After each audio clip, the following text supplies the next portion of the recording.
So let's continue with neurons, and we'll classify them now based on the processes that they have, the number of processes that they have. So when neurons have multiple processes, like the picture that I had showed you earlier, then we call it a multipolar neuron. So an example of a multipolar neuron was this typical picture that I showed you, this one. This is a multipolar neuron. You can see many processes because it's got many poles, okay? So this is a multipolar neuron. And this is seen, the multipolar neurons are seen in the central nervous system, and their cell bodies are seen in the gray matter. Remember we said that wherever there was a collection of cell bodies, we called it gray matter, right? So their cell bodies are seen in gray matter. And right here, let me kind of go over something which, because based on a question that one student asked me, I thought maybe you all might be confused on what do I mean by collection of nerve cell bodies and what do I mean by collection of axons, okay? So when we draw a single neuron, for example, this one here is a multipolar neuron. This is another way a multipolar neuron can be drawn. You can see there are many, many dendrites and one single axon. This is another example of a multipolar neuron. You can see many dendrites and a single axon. Remember I said there may be many dendrites but only a single axon. So what I meant by collection of nerve cell bodies and collection of axons is like this. Think of it like, imagine if you had a flower. So, you know, I'm drawing this flower like this, okay? So here's one flower and here's the stem of that flower. So, and, you know, the center of the flower is whatever it's called. I mean, I forgot the botanical name for it, okay? So imagine this, if I said was the cell body of the flower, and then let's say these were the petals were the processes, the dendrites, and the stem of the flower was the axon. Okay, I'll give you an example. So that's how a neuron is. But let's say that I now took a bunch of these flowers, okay, and I put them together.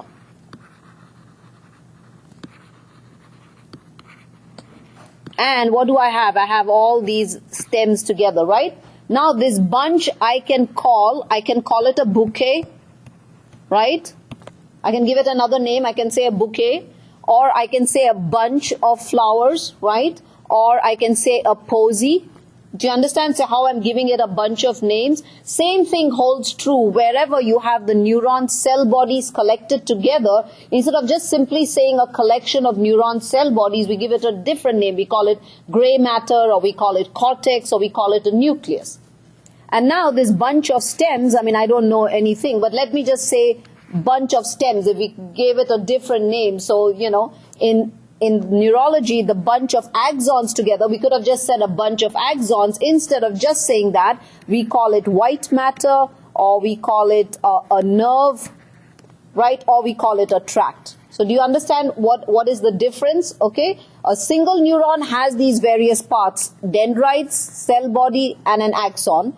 And then when we collect all the cell bodies together, if we kind of bunch them together, obviously cell bodies will have dendrites attached to it, but we're not worried about that. We're only calling the cell bodies. We give it a different name. So it was, imagine, think of it, if it was a bunch of flowers, the flower part, you know how we give it different names? The same we give to bunch of cell bodies. And then the stems, which we call as axons, we give them a different name, okay?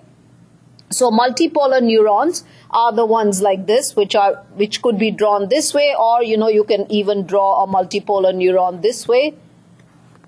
And they'll all have a single axon, but they'll have many dendrites. These are found in the central nervous system, and the cell bodies of these multipolar neurons will be seen in the gray matter or cortex or nucleus, right? Remember, those were the names we gave. Bipolar neurons would be neurons, as the name suggests, where you have only two poles. So you have one pole from which comes a dendrite, and you have one pole from which comes an axon. So here you can see here is a different type of bipolar, again just two poles. These are seen in the sense organs. And can you think of some sense organs? You have two given here. So for smell, so that is the olfactory epithelium in your nose. Smell is called olfaction. So olfactory epithelium in your nose. Vision is retina in your eye. Then we have taste. Receptors, again, they link up with bipolar neurons. Then we have for hearing and equilibrium. So in your ears, for hearing and equilibrium. So these are the sense organs. So these contain bipolar neurons.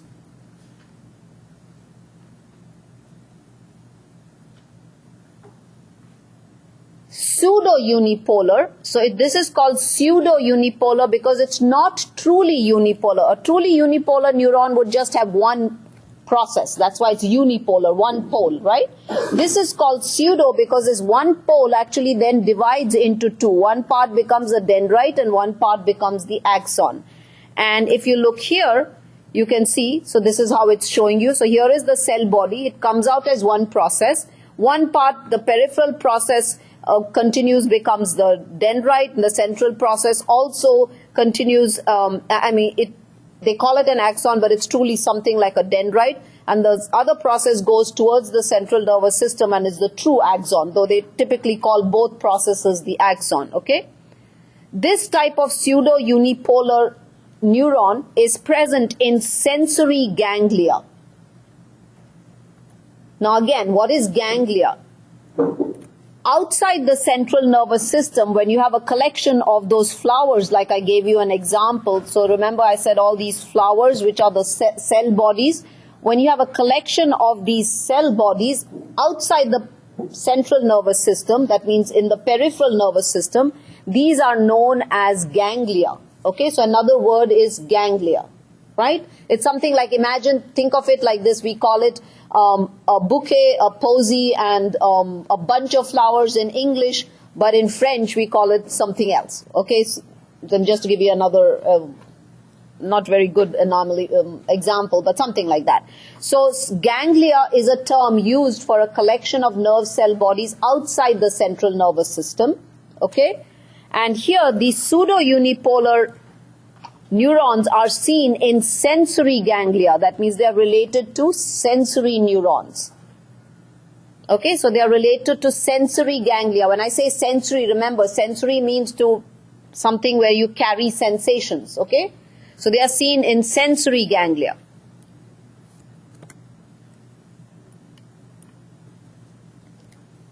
So having described those, now let's look at another functional way of classifying these neurons, because remember earlier we talked of sensory neurons and we talked of motor neurons and we talked of interneurons, right, which were connecting neurons in the central nervous system. So we can see motor neurons begin in the central nervous system. They carry impulses away from the from the CNS, right? Motor neurons, remember the definition of neurons was, I talked about motor impulses and sensory impulses. Now those impulses are carried by neurons, so I can define neurons also as motor neurons carrying motor impulses which begin in the central nervous system, and they'll carry impulses away from the central nervous system. Remember, motor impulses were going away from the central nervous system. Sensory neurons carry impulses to the central nervous system, because sensory neurons will carry sensory impulses. So they will carry impulses to the central nervous system, and they will have their cell body in the ganglia, in those sensory ganglia.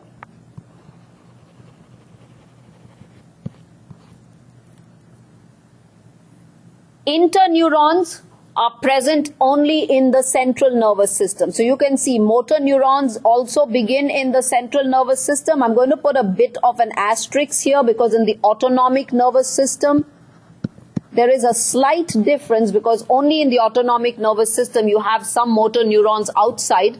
So for now we'll just leave it at that. So put a little bit of an asterisk. So when we do the autonomic nervous system, I'll kind of refer back to it. But otherwise, you can see motor neurons begin in the central nervous system. They carry impulses away from the central nervous system. Sensory neurons will carry impulses to the central nervous system. They will have their cell body in the ganglia, which are the sensory ganglia. And then interneurons will be present in the central nervous system. So let's look at this how this is shown. So if you look here, so look at this picture here. So this is the spinal cord. This H-shaped area is gray matter. Okay, this is gray matter, which means that's where the nerve cell bodies are concentrated. This outside the central nervous system, notice this little swelling present here. This swelling is known as a sensory ganglion.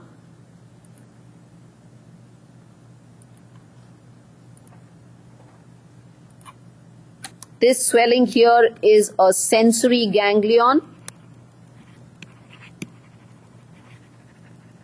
And then here also notice bipolar neuron in the retina of the eye. So look at this picture really carefully because it will tell you a lot, and I'm going to be asking a question on it. So let's see this first one. I said motor neurons begin in the central nervous system and they carry impulses away from the central nervous system. So look at this. This is a motor neuron. It's beginning in the gray matter and it is coming out of the central nervous system and it's going to muscle. Can you see that? Okay. Then we said sensory neurons, they carry impulses to the central nervous system. They're like sensory impulses. So from the retina of the eye, you can see this would be a sensory neuron taking the impulse to the brain. And then we have from the skin, remember I gave you example, the sensation you feel if I pinched or poked or did anything to your skin or even your organs. So here it's giving an example. From the skin, this neuron is starting, it's traveling all the way. And it was a pseudo-unipolar neuron, so it has its cell body here. Can you see this? So here is one process and here is the other process. So this is the cell body here in this sensory ganglion, which is also known as the dorsal root ganglion. It's also called dorsal root ganglion. For now you can just write this, we'll do this more when we get to the spinal cord. The swelling, yes. It's called a sensory ganglion or also called dorsal root ganglion. And then this goes into the next process is going into the spinal cord. Okay? So, what I want you to do is put this information together. So, we said multipolar neurons begin in the central nervous system. Bipolar begin in the sense organs. And pseudo-unipolar, they also carry sensations, but they have their cell bodies in the central sensory ganglia. And then here I'm telling you that motor neurons begin in the CNS, so they carry impulses away from CNS. So this should tell you that motor neurons would be the same as multipolar, because remember, multipolar are present in the CNS, right? So if motor neurons begin in the CNS, they have to be multipolar, okay? And then sensory neurons, they are carrying impulses to the CNS. Some have their cell bodies in the dorsal root ganglia, and you have others which are from the from the sense organs. And interneurons, if they are in the CNS, they also would be multipolar. Remember we said multipolar neurons were one in the CNS, okay? So I've given you a lot of hints, so now answer these questions. Sensory neurons may be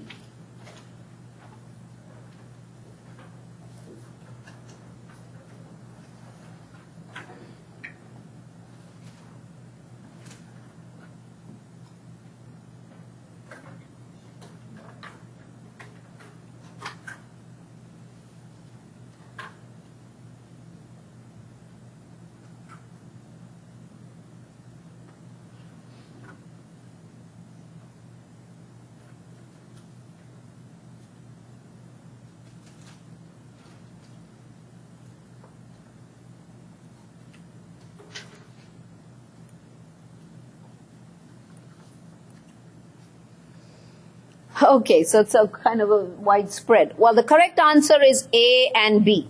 Okay, and here's why. We look at it. It's both pseudo-unipolar and bipolar. So let's go back to these two slides and look at them. So let's go here. So look at this. Bipolar come from sense organs. Sense organs are the ones which give you sensations of taste, temperature, vision, hearing, equilibrium, and what was the other one? Smell, right? So sensory. Can you see that? Okay. So we had olfactory, we had retinal. Remember, they are present in sense organs which are responsible for sensations. Then I said pseudo-unipolar. Can you see the word sensory used in relation to them? I said they have their cell bodies in sensory ganglia. Now look at this. And then we said multipolar is present in the CNS. Now when I tell you here motor neurons begin in the CNS, the only neurons of those three which were found in CNS was multipolar, right? So therefore motor neurons would be multipolar. So these would be motor neurons would be multipolar.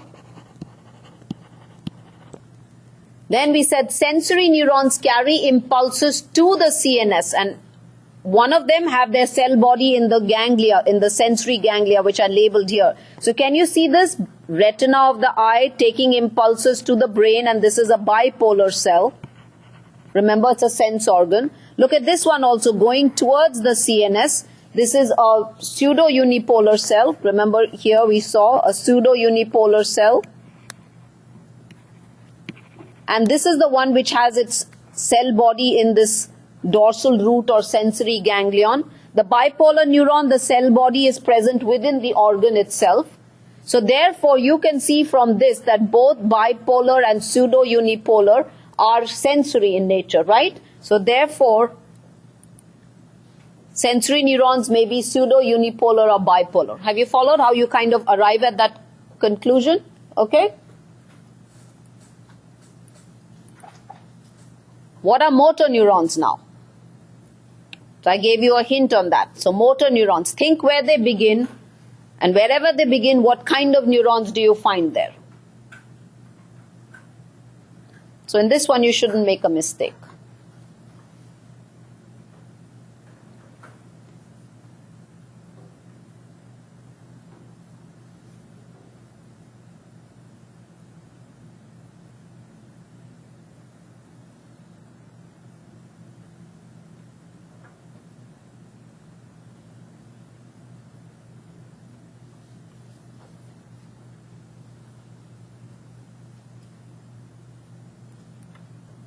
Multipolar, yes, very good. Now let's look at this, the resting membrane potential and action potential. And think back to what happened when you were doing nerve impulse, you know, that excitation, contraction, coupling, the excitation part of it. You remember what was happening, the depolarization and then repolarization which we are talking about? There that was happening on a muscle. Here it's happening with relation to an axon. Okay, that's the only difference, or rather that's one of the differences. Also, if you remember that in the case of a nerve, a neuromuscular junction, if you remember in muscle, the neuromuscular junction was in the middle of a muscle fiber. So when it arrived there, it caused depolarization to spread in either direction. In the case of a nerve, the depolarization spreads only in one direction. It goes away from the cell body because it travels down the axon. Remember we were talking about impulse conduction around the axon, right? And unmyelinated and myelinated fibers, they have to travel down the axon, which means they're going away from the cell body. So they don't go in both directions, okay? So, again, very, very similar. Remember there was more sodium outside and more potassium inside, so the outside was more positive compared to the inside, or we can say the inside is less positive compared to the outside, very much like a muscle cell. Signals are sent by generating action potential. So let's say a stimulus arrives, it causes depolarization. So what happens? It changes the membrane permeability and sodium starts coming in, which means now the inside is less negative compared to the outside. And when a threshold is reached, an action potential is generated, and this kind of travels now away from the nerve's cell body. There's one principle that means that when an impulse comes, it's the generation of the action potential is not iffy. That means it doesn't decide, I'm going to be a weak action potential, or maybe I'll do it, maybe I won't. It's not, if an action potential is generated, if it reaches its threshold, it will be generated. If not, it will not be generated. But when generated, the strength is going to be the same. Okay? So that's what is meant by an all or none phenomenon. That means it is going to be generated or it's not going to be generated. If the impulses are weak and a threshold is not reached, no action potential will be generated. If they reach the threshold, an action potential will be generated. Then remember when depolarization occurred, it was followed by repolarization where then, potassium started going out And then, you had sodium-potassium pumps which kind of balance the ionic ratio. So in nerve impulses, sometimes what happens, you have a state which is known as hyperpolarization. And hyperpolarization is where the impulse comes in such a way that the membrane potential, actually the difference increases. That means the inside becomes more negative compared to the outside. So it's the opposite of depolarization, okay? And you'll see that this happens sometimes when we have what are called inhibitory neurotransmitters. That means no action potential will be generated here. So that's called hyperpolarization. Remember, I talked of this in myelinated fibers. There's a continuous transmission. It goes all along the nerve fiber, whereas in non-myelinated fibers, it's a continuous transmission. It goes all along, whereas in myelinated fibers, it jumps from one node to the other, which was called saltatory, and remember that was faster. And so conduction is much faster in myelinated and thicker fibers. Here, let's look just at that picture. So here's the resting state. We have more sodium outside. You have potassium inside. Sodium can't go in. Potassium doesn't go out. An impulse is received. The area of depolarization starts. Sodium starts going in, so the inside becomes less negative compared to the outside. And that when it reaches a threshold, that generates an action potential which kind of travels. And then that area has to repolarize so that it can get used to the next impulse. So now what happens in repolarization, potassium starts going out, sodium no longer comes in, and then those sodium-potassium pumps will, throw the potassium back inside and take the sodium outside. And in some cases, like we can see, that you might have hyperpolarization where more of potassium goes out and sodium doesn't come in, so the inside becomes more negative compared to the outside, okay? Let's look at the same thing in a little video which might explain this. You said during hyperpolarization, the action potential can't be reached. No, the action potential is not generated because the inside becomes more negative. So let's look here at a nerve impulse. A nerve impulse is an electrical current that travels along dendrites or axons due to ions moving through voltage-gated channels in the neuron's plasma membrane. Voltage-gated channels open and close in response to an electrical voltage, so they are affected by changes in electrical charge around them. When a neuron is at rest, a charge difference is maintained between the inside and outside of the cell. This charge difference is produced and maintained largely by active transport using sodium-potassium pumps. The pumps send sodium ions out of the cell and bring potassium ions in, while other channels allow some flow of potassium ions back out of the cell. The sodium ions cannot easily get back in to replace the lost positive charges. The overall result is that the exterior of the cell has a net positive charge and the interior has a net negative charge. The difference in charge between the interior and exterior of the cell is called the resting membrane potential.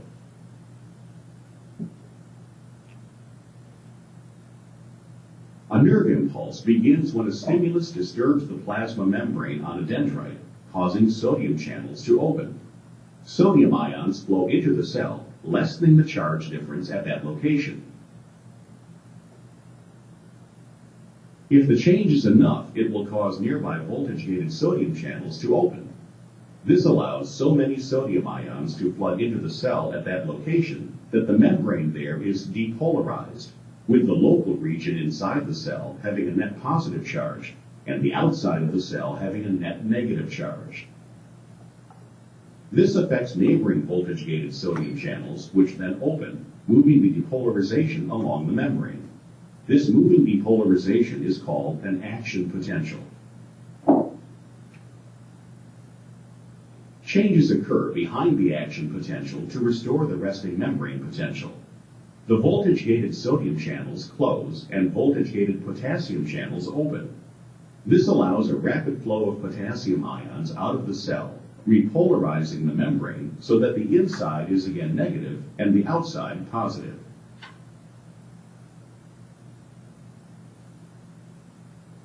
This is followed by use of sodium-potassium pumps to fully restore the resting membrane potential and to reestablish proper concentrations of sodium and potassium ions inside and outside of the cell.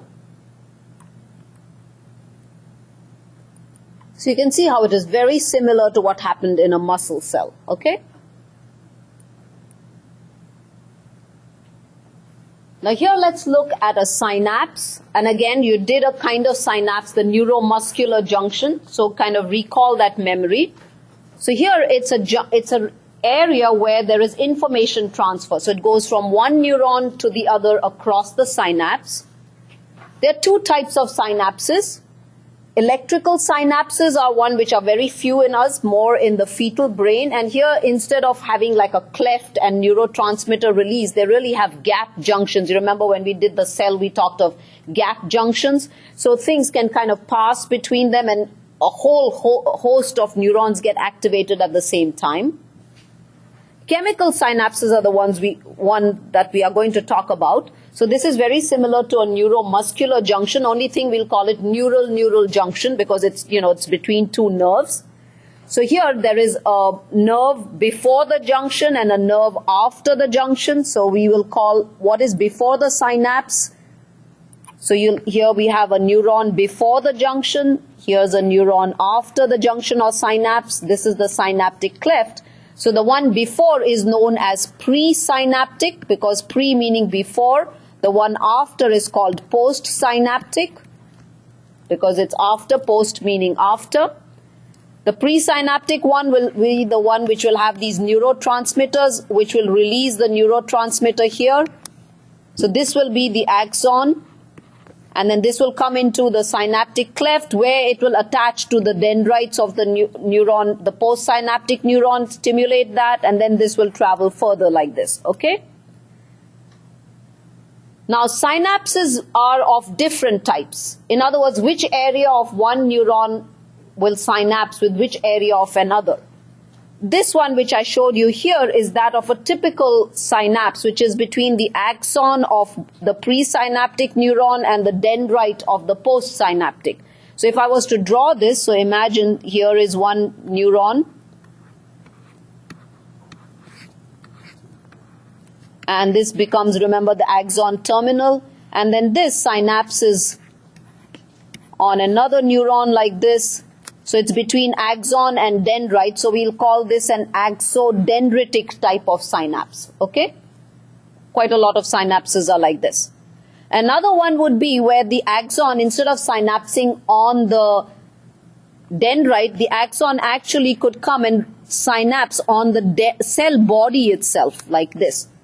This would be called axosomatic because remember the cell body is also called soma. Okay? And ones which are not that frequent is where an axon comes down and synapses with the axon of another neuron. So just as the name suggests, there's not much to know. So this would be called axoaxonic, one axon with another axon. Again, not all that common. So I'm just giving you these examples. You don't have to really worry too much about them. What we are going to do is a typical one where axon of one of the presynaptic synapses with the dendrites of the postsynaptic. Okay? So here let's look at the picture. So here is the presynaptic neuron. So here you can see its axon which has swollen up here and becomes the axon terminal. This is the postsynaptic neuron. So this is the dendrite of the postsynaptic neuron. So here again, this area is the synaptic cleft where the neurotransmitters would be released. So again, look at this. The action potential arrives at the axon terminal. Remember in the neuromuscular junction, same thing. Calcium goes in. It causes these synaptic vesicles to travel down and they fuse with this membrane. They release their neurotransmitters here. When they release the neurotransmitters here, this attaches to receptors which are present up here on the postsynaptic neuron. Okay? And when they do that, they open up the ion channels. So sodium starts going in and, all that depolarization and repolarization starts. And that's how, the action potential spreads. And then the neurotransmitters they are sort of taken back up. You don't want to waste them, so they're taken back up through transport proteins, or sometimes they may be degraded, like we saw acetylcholine was degraded by acetylcholine esterase. Okay? So very simple, exactly like a neuromuscular junction, the only difference being that we have two neurons. Now, neurotransmitters, they don't necessarily always have to excite the dendrite that they are synapsing with. Most of the time they might. So we call them, those neurotransmitters, excitatory. That means they are going to stimulate this and cause that depolarization to occur. But you might have inhibitory neurotransmitters, and GABA, gamma aminobutyric acid, is one example. This, what it does is, this is the one which causes that hyperpolarization. And by hyperpolarization, what it will do is it will prevent sodium from going in. Instead, it causes potassium to go out. So it makes the inside of the cell more negative compared to the outside. And so action potential is not generated. So you might have cases in the brain, situations in the brain where you don't want that area to be excited. You want it to be inhibited. Okay, let's say you don't want, we all, for example, just to give you an example, there are parts of the brain which prevent purposeless movements. You kind of don't sit and just swing your arms around and, do all these crazy things. So sometimes when those areas those have kind of like an inhibitory effect. But when those areas are damaged, then that inhibitory effect is taken away, and then these people suffer from diseases where they might be doing all, these unnecessary movements might come about. So can you see that? So inhibitory neurotransmitters have a role to play in areas of the brain, okay? I mean, I'm putting it in a really simple manner, but this is one way to explain it. Yes, you have a question? Excitatory is where it will excite it, cause depolarization, and, the usual thing. So that means the impulse will continue to be transmitted.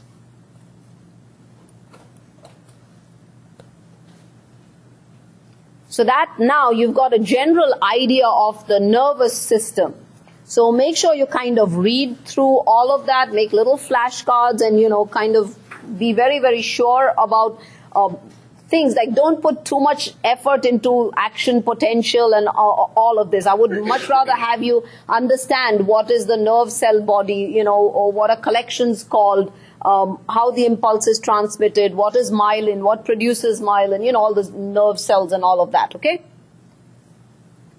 Let's now look at the central nervous system. So you must always know what makes the central nervous system. It's the brain and the spinal cord. If you remember, when we did introduction, this was the dorsal body cavity. This area was the ventral body cavity. So the brain and the spinal cord lie in the dorsal body cavity, with the brain lying in the skull and the spinal cord lying in the vertebral column. Okay, vertebral canal. Now the skull and the vertebral canal are bony structures.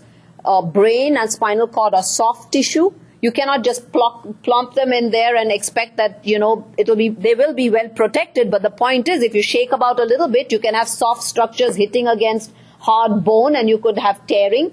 So these central nervous system structures, the brain and spinal cord, have to have an additional covering which actually protects them from being, sloshed around and hitting the hard bone. So they are covered by layers of membranes which are known as meninges. So these meninges kind of cover the brain and spinal cord, and they form kind of like a little skin between the brain and spinal cord and the bone which surrounds them. The bone is the final protection, but you want to protect it against the bone too. So you have these layers. So there are three layers. The outermost layer is the toughest. It's called dura mater. These meninges are known as mater, coming from mother in German.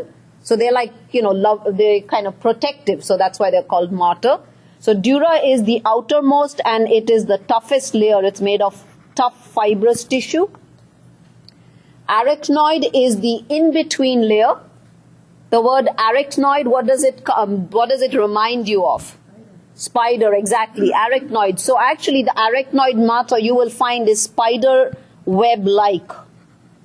So it has little threads, it's not very strong, a little flimsy. And then pia mater is the innermost layer. and it is very firmly attached to the surface of the brain and spinal cord. You cannot actually separate them. You remember when we were doing serous membranes, parietal and visceral layer, and we said visceral layer was attached intimately to the surface of the organ, you couldn't separate it. Same way, pia mater is like that. It's intimately attached to the surface of the brain and spinal cord. It goes in between all the grooves. And pia actually means loving mother. So that means it's so sort of caring that it sort of very, very firmly blends with the brain tissue. So you cannot separate it.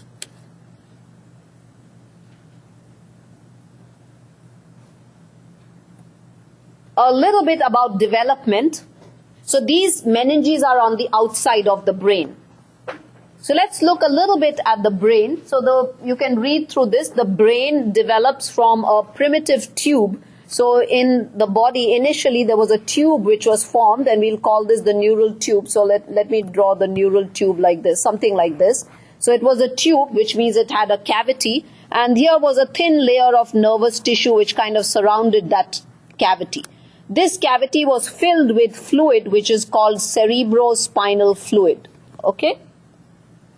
And then here on the outside we had these meninges which were developing. So this was one meninge, this was a second one, the arachnoid mater, this was a third one, the pia mater, or I should draw the pia actually firmly attached to the surface of the brain. And here between the arachnoid and pia, I will tell you, so don't write, just look here. This is where cerebrospinal fluid was present even on the outside. So why do you need cerebrospinal fluid on the outside? It's because it's like a water bath, so it kind of helps to give the brain and spinal cord buoyancy. And water helps to protect the brain, so it helps to protect the brain and spinal cord from the skull and vertebral canal on the outside. So you can see the function of this cerebrospinal fluid on the outside. But you also have cerebrospinal fluid in that primitive neural tube canal. So you can see it's almost like the brain has a cavity inside which has cerebrospinal fluid, plus it's also bathed by a water bath on the outside, okay? It's like you sitting in a tub of water and you drank a lot of water. So imagine your water inside your gastrointestinal tract and you also surrounded by water on the outside, okay? So here, just to look at this, so the nervous tissue around the central canal, that forms the tissue of the central nervous system. That primitive tube, the canal of that tube, so I drew it like this, and I said this was the nervous tissue, a thin rim to begin with. This was the tube. That tube forms cavities inside the central nervous system, which we call ventricles, or we'll also call them canals, and that's what contains CSF. And cerebrospinal fluid also bathes it on the outside in a space which is known as the subarachnoid space, okay? So we'll now look at pictures which show all of this. So here let's look at what I was drawing initially. So here's a primitive neural tube.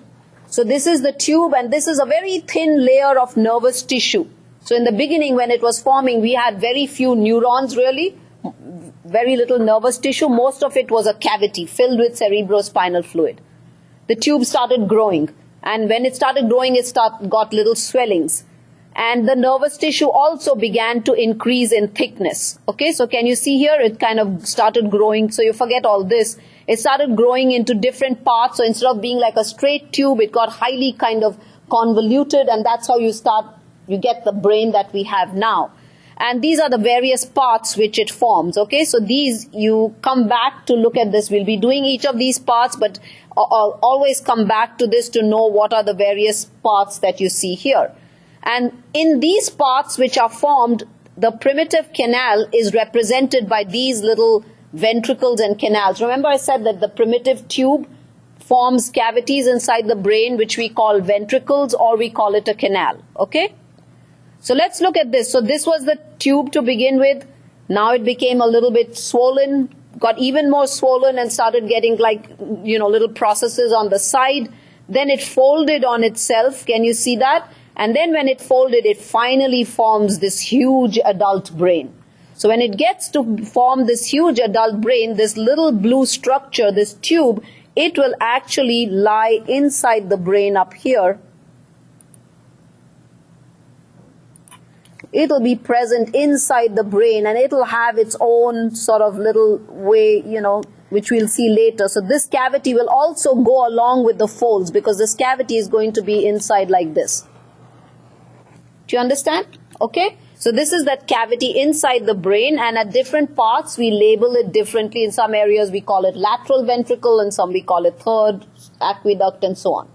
So have you followed how these ventricles are present inside the brain? Okay? Yes. No, you don't. That's why I crossed them out. Yeah. You don't need to know this. Okay? Now let's go back again to the outside of the brain and start talking about the meninges, which were surrounding actually that neural tube, and then they surround the brain. So their function obviously is protection. And then they also, in certain areas, especially the dura mater, it forms little partitions, because you saw, like, you have the two cerebral hemispheres. You don't, if suppose you got a hit on your head and your head was shaken, you don't want one cerebral hemisphere to rub against the other. So in certain areas, the meninges, especially the dura mater, forms little partitions, and they have names. So here's one example of how a partition is formed. So can you see this partition is between one cerebral hemisphere, which will lie on this side, like this, and there'll be another one on the other side. Can you see that? And this partition will kind of be in between. So if the brain is shaken about, this partition will kind of prevent the two from rubbing against each other.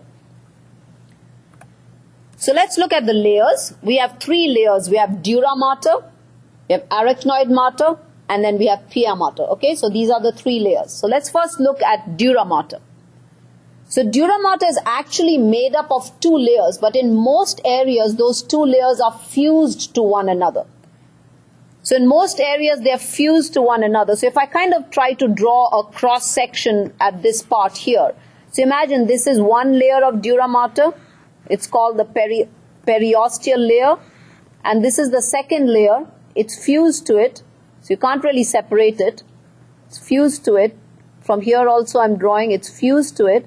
But in certain areas where it comes down to form a partition, so this second layer comes back up and comes back down, can you see a little space is formed here, which is this one here? Can you understand? A space is formed here. Inside this space, you have a blood vessel, which is known as a venous sinus. It's called a venous sinus. So if I was to show it to you, so imagine, and this is the same thing, so you have two layers of dura mater which are fused to one another like this. But in between, imagine if this lower layer was to dip in like this, and this is on the top. So can you see there's a space in between here, right? And in that space would be the venous sinus, okay? Which contains a venous sinus, yes. So it contains a venous sinus. So here I just took a cross section from somewhere here, okay? And if I open it up, you can see here in this that these are the two layers. They've kind of artificially separated to show them. So they are really fused. But in the middle, the lower layer actually dips down to form a partition and comes back up. So there is a space present between the top and the second layer. And in that space, you have this venous sinus, which is present all along the length. So from the front to the back like that, okay? So wherever these partitions are formed, like here also there's a partition, you'll have these venous sinuses present in between the two layers of dura mater, okay? Below the dura mater, so dura was the first layer. So we had dura was the first, and I'm only going to draw one for the time being. So, instead of two, I'm going to draw one, just one. Dura mater was the first layer. Second layer, let's say, was arachnoid mater. So this is arachnoid, this was dura. And let's say the third layer is pia mater, which will go with the brain. So we cannot separate it from the brain. So here's the brain with the pia mater. Okay? So can you see there will be spaces between these three layers of meninges. The part below the dura mater, this space will be called subdural space. Sub means below. Remember, like hypo meant below, hypolemmal nuclei we talked about, same way sub also means below. So subdural space will be below the dura, and it will be between dura and arachnoid, the next layer. Below the arachnoid, that space will be called the subarachnoid space because it's below the arachnoid. So it will be between arachnoid and pia mater. So what does the subdural space contain? The subdural space really contains, it's very narrow, it really contains some thin fluid, very thin fluid. It's like lymph. This fluid is like lymph, very thin fluid. And it also has some veins which are going to, so you may want to add here, and veins which are actually going to pass through, and I'll show you that in the next slide. So that's what the subdural space is. It's really a potential space, very, very narrow space, little fluid, doesn't serve much function really. The second layer is the arachnoid, which is that middle thin layer, which is this one here. It actually has little cobweb-like sort of extensions which kind of fill this subarachnoid space.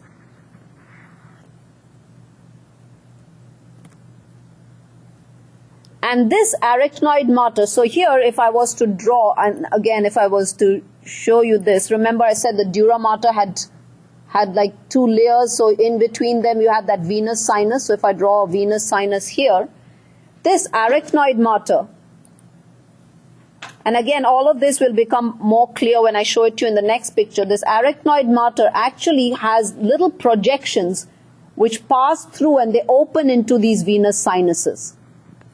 So just bear with me, I'll show it to you in the next slide. So these projections which open and go into these venous sinuses, these projections are known as arachnoid villi. Villi is seen in the small intestine where it's a projection. So this is known as an arachnoid villus. Okay, so it goes into the venous sinuses.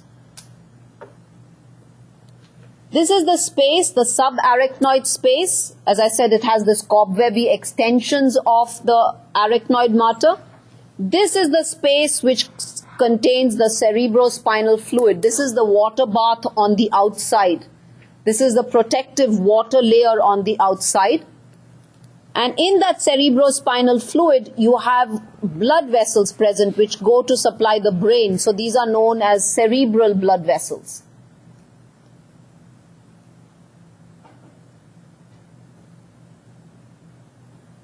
The inner layer, this is pia mater. As I said, it's firmly attached to the surface of the brain. You cannot separate it. Brain and spinal cord, you can't separate it. So let's now look at these layers.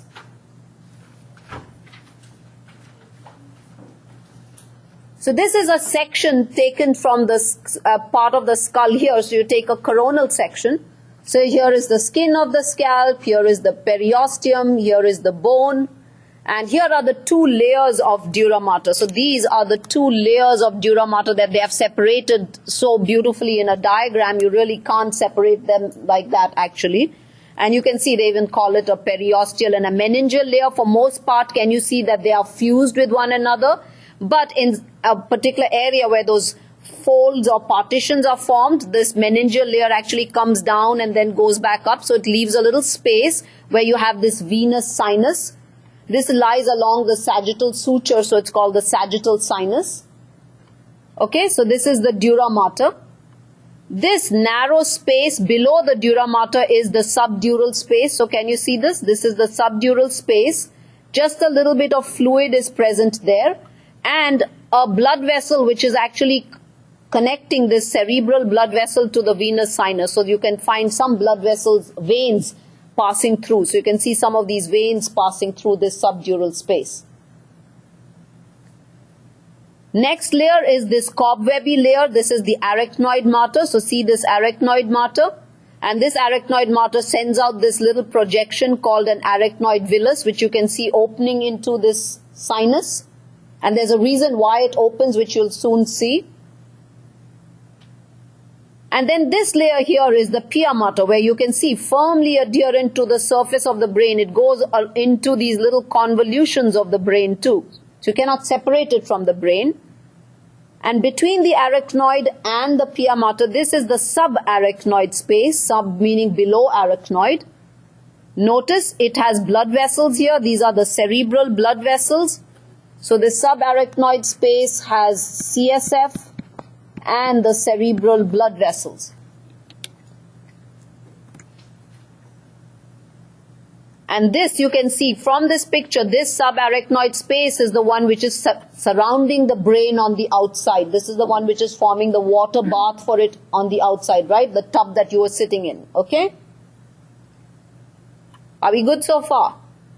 Okay. Can you just show me the Piamata real quick? This layer is it's labeled here, pia mater. This lowest layer, which is on the surface of the brain. This one is the pia mater. And then below that's just the brain. This is the brain. This is the cortex or gray matter of the brain. Okay, thank you. Yes. Should we worry about different locations for the venous sinuses? No, you don't have to worry where all the venous sinuses are located. There are many venous sinuses with different names. I don't need for you to remember those. I just need for you to know that the venous sinuses are present between the layers of the dura, and you will see now what the function of these venous sinuses and why the arachnoid villi need to open into them. Okay? So now we just finished talking about the CSF present on the outside of the brain, right? And if you remember that little picture that I drew, that little diagram that I drew, and let me go back to, nice. So I drew a neural tube and a neural canal, and I said in the canal was CSF, and then I said this was surrounded by meninges on the outside, the different meninges, and you had CSF here too, right? Okay? So you had water outside the brain, you had water inside the brain. Now we have to do something we want to find out where exactly is the CSF being produced. Okay? It just so happens that CSF is actually produced inside. It circulates all the way through. Somewhere there are holes which allow the CSF to come out into the subarachnoid space, because the inside of the brain and the subarachnoid space, there's nothing that connects them. So somewhere you find little holes in the cavities, and then the CSF travels on the outside. So we produce it here, we circulate it, we bring it out to the brain. That's how you have CSF inside and CSF outside. But you need to make sure that the CSF is absorbed somewhere. Otherwise, if you keep making CSF, you'll keep on building. What will happen? It will keep going outside. This space will get bigger and bigger and bigger, and it will compress the brain from outside, right? So while you produce CSF, you have also got to make sure that the amount is kept constant. The only way you can keep it constant is if you keep removing the CSF. And that removal is known as absorption of CSF, okay? So here let's see how all this happens. So the first thing we are going to talk about were the cavities inside the brain now. So that primitive neural tube, you saw how it kind of, folded along with everything else. And when the final brain is formed, these cavities get different names. So this is how that single cavity now, can you see it becomes like this. It goes along with the folds of the brain and, the different parts of the brain. So they are either called ventricles, or you call them a canal, or you might even use a word called an aqueduct. An aqueduct is like a connection, okay? So these two big sort of parts of the brain are known as cerebral hemispheres. Okay, you all know cerebral hemispheres. So the cavity in the cerebral hemisphere is known as the lateral ventricle. So this cavity in the cerebral hemisphere is called the right and the left lateral ventricle. And these ventricles actually even have horns, but we won't worry about them. Remember, it was a single tube, right? As we saw here, this was a single neural tube. So however you make this tube like this or whatever, it still has to be single. It still has to connect in a logical manner. So if you look here, you'll notice that these two lateral ventricles, they're kind of dilated, but they narrow down and they connect to a narrower ventricle, which is called the third ventricle. The reason it's called third, because it's like this is first, this is second, and here's the third ventricle, okay? The two are connected to the third ventricle by means of a little foramen, which is logically named interventricular foramen, because it's between two ventricles. It's called interventricular foramen. So from the lateral ventricle, you go into the third ventricle. The third ventricle is present in a part of the brain which we'll see later, which is known as the diencephalon. From the third ventricle, we go down into a narrow channel which is called the cerebral aqueduct. So you can see from the lateral to the third ventricle to the aqueduct. Aqueduct is the cavity of the midbrain, another part of the brain. The aqueduct then goes into a big ventricle which is called the fourth ventricle. So this is the fourth ventricle, and the fourth ventricle is present in these areas. And then from the fourth ventricle, because the brain continues as the spinal cord, the fourth ventricle continues into a canal present in the center of the spinal cord, which is called the central canal. So can you see that one narrow tube, how it sort of now has got all curvy and got different shapes, okay? So this is as seen from the front, this is as seen from the side, and here again in the side you can see two lateral ventricles. They join and go into the third ventricle, which goes into the aqueduct, which goes into the fourth ventricle. Now remember, I said from the channel inside, from this channel inside, it has to go on the outside because CSF was surrounding it on the outside. And so we have to find somewhere some openings which kind of help the CSF kind of go out into the subarachnoid space. So what you'll see here is that in the fourth ventricle, so notice in the fourth ventricle, you actually on the sides, you have two openings. There's one opening on this side, there's one opening on this side, and there's another opening in the center. So there are three openings, and that is only in the fourth ventricle. So here is one opening, which you can see called the median aperture, and there are two lateral openings called lateral apertures. The median aperture, for those people who love names, the median aperture is called the foramen of Magendie. The lateral apertures are called foramen of Luschka. If you like names, you got them. Okay? Foramen of Magendie and foramen of Luschka. So just pay attention here. So imagine CSF travels this way, comes from here, travels like this, goes down, but some of it also comes out from here, and now it will come into the subarachnoid space which is surrounding the brain on the outside. So here if I draw the subarachnoid space surrounding the brain on the outside, can you understand it will pass from here and it will also pass from here, and that's how now it comes to the outside. Okay? So that's how you have fluid present inside and CSF present outside. Where Yes? does it go once it's on the outside? I'm coming to that. Yeah. So now we said how it went out. We saw how it circulated, but what really produces it and what happens when it goes outside. So let's see where it is produced. CSF is produced in those lateral ventricles and the fourth ventricle. It is produced by a structure called the choroid plexus.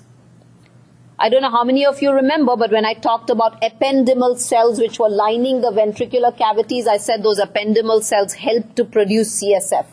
So actually this choroid plexus is nothing else but blood vessels and ependymal cells. Ependymal cells are the cells which line those ventricles.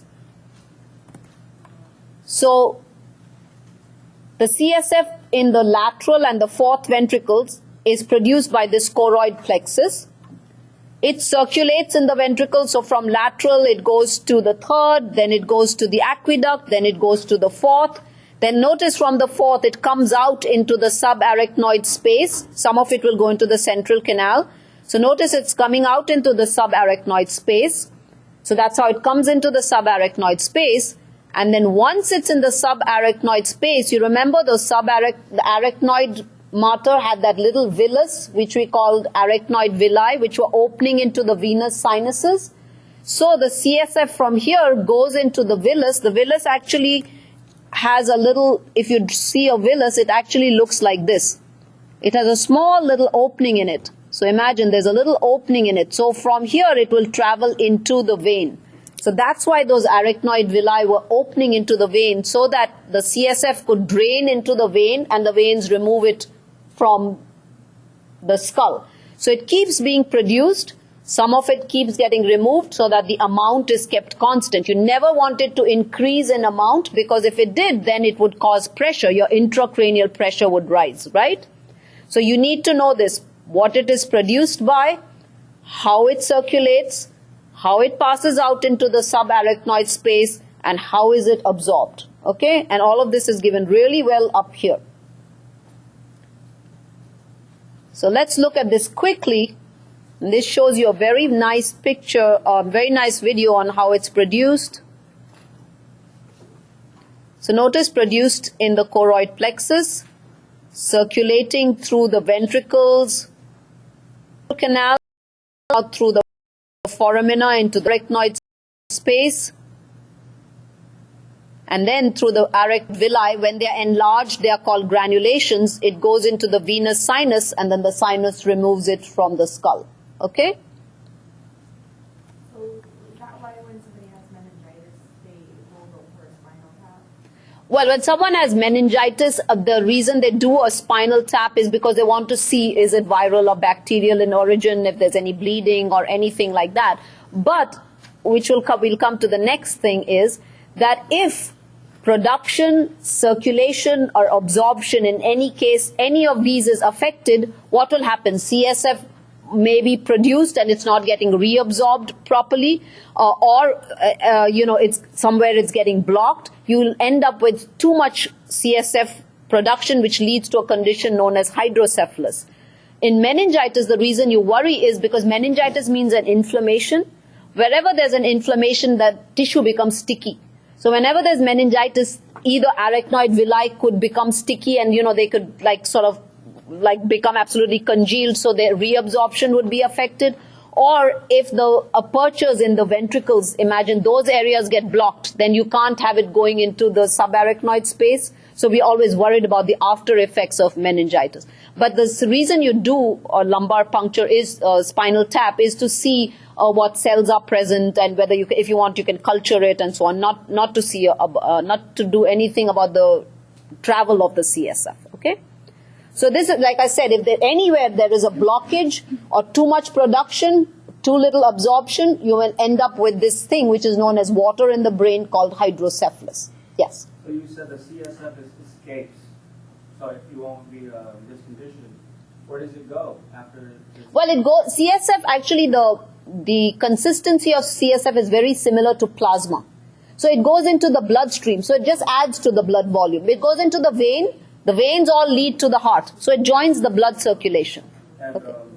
So there's no first or second ventricle? No, there's no first or second ventricle. The two lateral ventricles are like 1 and 2. So that's why you have a third ventricle. Okay. Let's now look at the parts of the brain. You must know this. Okay? Must know this. And here, these little things in parentheses is just a reminder for you to say which cavities are related to these various parts.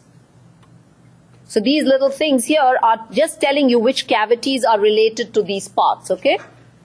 So when you look at the parts of the brain, these huge areas, which you can see are highly convoluted, these are known as cerebral hemispheres. So there are two, the right and left cerebral hemispheres.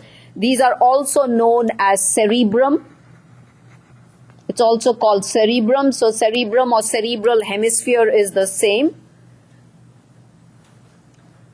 Then we have a central area which is hidden. So you can't see it well when you're looking at the brain from the side. You really have to open up the brain to see that. And again, to look at a primitive picture, if you remember, you have the neural tube like this, then the tube kind of got two Mickey Mouse like ears this way. Can you see that? Okay. So this is the cerebral hemisphere. This area is the middle part, which is called the diencephalon. And the cerebral hemisphere then grows so much that it completely kind of closes off the diencephalon. You can't see it unless you make a cut through, and I'll show you in the next slide, okay? So the middle area, and we are seeing through, so we are seeing here, the middle area is called the diencephalon, whose cavity is that third ventricle. It's made up of three parts. And notice all of them have the word thalamus in it. So we have the thalamus, a part below the thalamus which is called hypothalamus, and a part to the posterior aspect of the thalamus called epithalamus. So you have the word the, okay? So here's the thalamus. This part here is actually hypothalamus. I'll show it to you in the next slide. And there's a little thing here which is called epithalamus. So these are the three parts of the diencephalon. The next part is what is called brainstem, a very important area of your brain because it contains vital centers. All your cardiovascular and respiratory centers are here. If there's brainstem injury, it can prove fatal. It also has three parts. Midbrain, so there's an M, in between there's a P, and there's another M. So the midbrain is the top part, then is the pons, and then is the medulla. The cavity of the midbrain is the aqueduct, or what is also called cerebral aqueduct. But the cavity of the pons, the medulla, and the cerebellum, all these three share a cavity which is the fourth ventricle.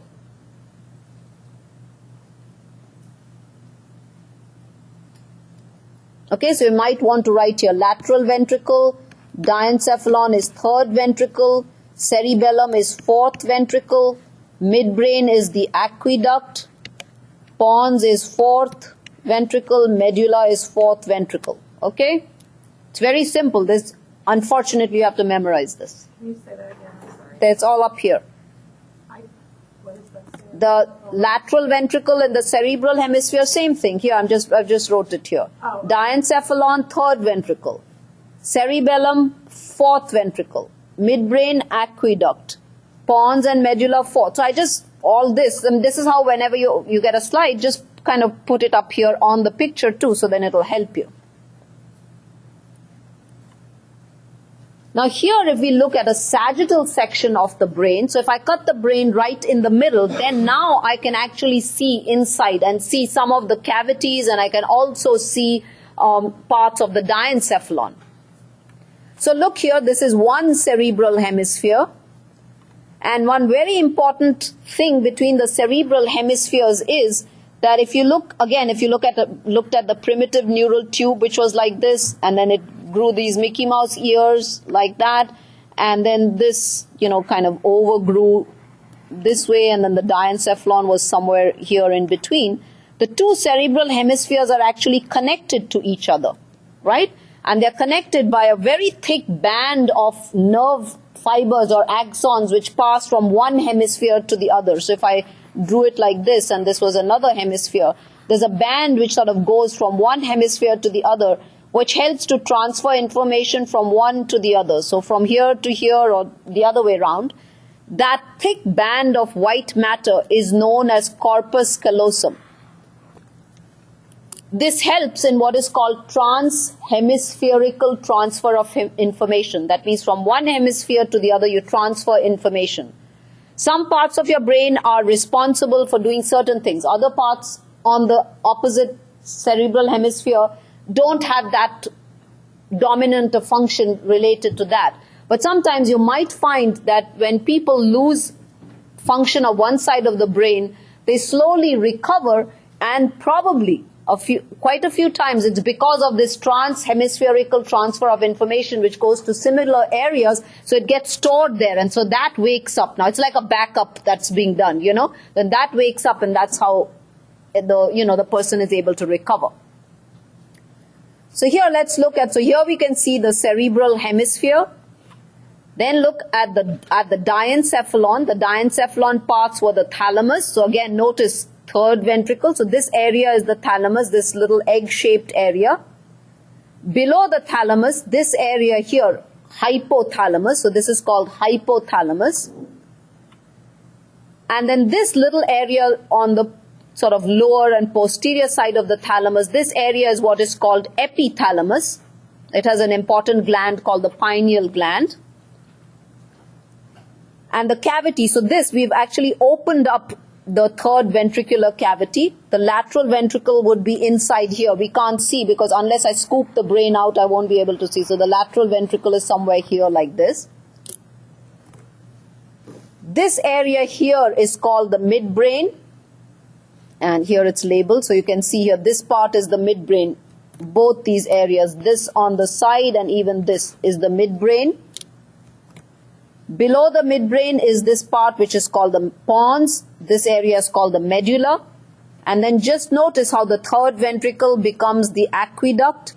The aqueduct becomes the fourth ventricle. And then the fourth has this opening where it will communicate with the subarachnoid space. So notice how the fourth ventricle is in relation to the pons, the medulla, and the cerebellum. So if you look at the pictures fairly frequently, you don't have to memorize which cavities are related to what. Notice here too, the aqueduct is in relation to the midbrain. So notice here, midbrain, it says aqueduct. Okay, so my suggestion to you is I take pictures of these on your phone and kind of look at them often. It'll help you with your lab too, because there you've got to identify these structures. Okay?